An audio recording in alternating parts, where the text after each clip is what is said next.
For today's video mga kamatatara, gumawa naman tayo ng DIY ice cream cake. At grabe guys, eto ang gagawin natin na to ay sobrang dali lang talaga niyang gawin at sobrang sarap pa.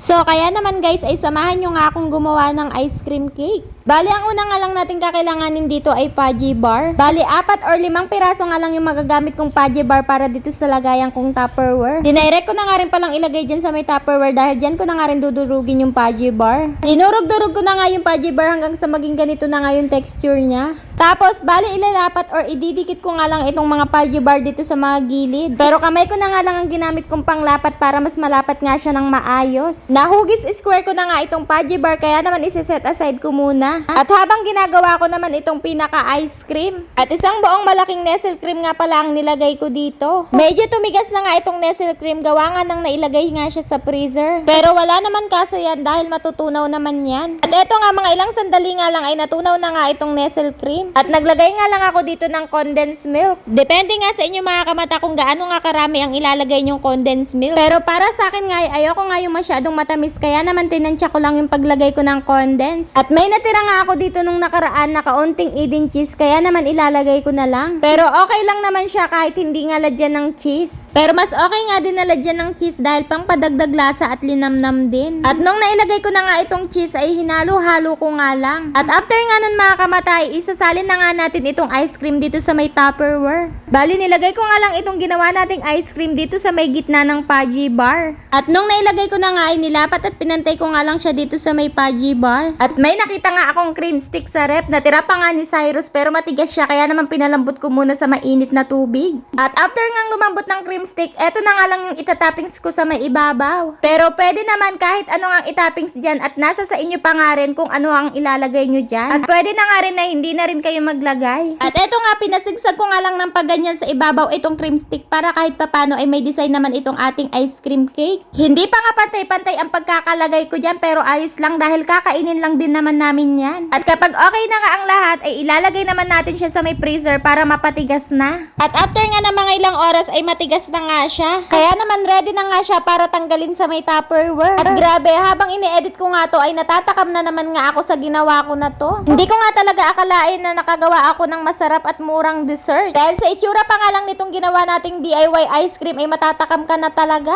Kaya naman mga kamata kung nag-iisip ka nga rin ng mura at masarap na dessert ay abay gawin mo na nga rin to. Kaya mga kamata titikman na natin tong ginawa nating ice cream. Masarap.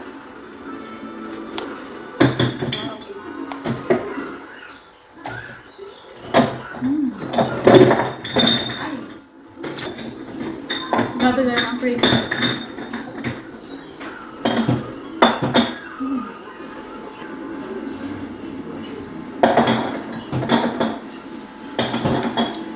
So, yun nga mga kamata, sobrang sarap nga nitong ginawa kong ice cream cake. Pati na nga rin ang Daddy Rowell at Cyrus ay sobrang nagustuhan nga din nila. Kaya naman kung napanood mo nga to ngayon ay abay, itry mo na nga rin gawin. Yun lang. Bye!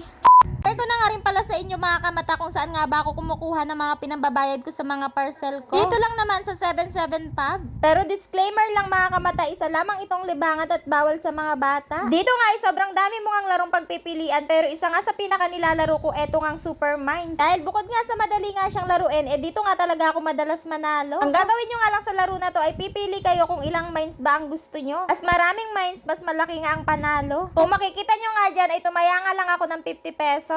At pipindutin mo nga lang yung mga box na yan at iiwasan mo nga lang yung mga dapat iwasan. Mas malaki nga ang chance mo dito manalo dahil mas marami nga ang gold coins. At yung 50 pesos ko nga ay naging 105.50 na. At okay na nga para sa akin yung panalo na yun kaya naman kinash out ko na. At isa pa nga sa mga technique ay tandaan nyo kung saan nga nakalagay yung mine. Para sa susunod na bet nyo ay yun nga yung pipindutin nyo. O diba? Isa nga yan sa pinaka-technique na ginagawa ko. Panalo na naman kaya naman cash out ulit. Sobrang dali lang talaga mag-cash in, cash out dito. Pero paalala pa din na isa lamang itong laro, minsan talo, minsan panalo. Kaya naman pwedeng-pwede ka dito kung naghahanap ka nga ng iyong paglilibangan. Yun lang yung link nasa comment section.